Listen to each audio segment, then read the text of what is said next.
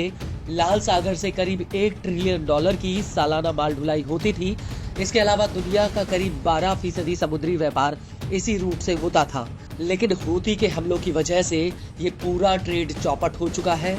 हालांकि हूती को रोकने के लिए अमेरिका और ब्रिटेन ने कई बार यमन के भीतर हूती के सैन्य अड्डों पर हमला किया, लेकिन उसके बावजूद भी हूती के हमलों में कोई कमी नहीं आई, बल्कि अब हूती और ज्यादा आक्रामक तरीके से पश्चिमी देशों के जहाजों को निशाना बना रहा है।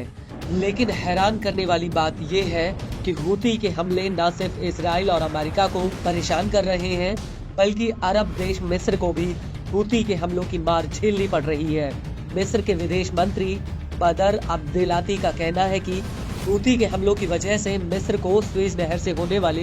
कारोबार में $6 अरब का नुकसान हुआ है, जिसकी वजह से मिस्र की अर्थव्यवस्था बुरी तरह से प्रभावित हुई है। हालांकि मिस्र ने गाजा और लेबनान युद्ध से खुद को शुरुआत से ही दूर रखा था, लेकिन मिस्र और गाजा के राफा क्रॉसिंग बॉर्डर के जरिए हमास को हथियार सप्लाई के आरोप इजराइल ने जरूर लगाए थे।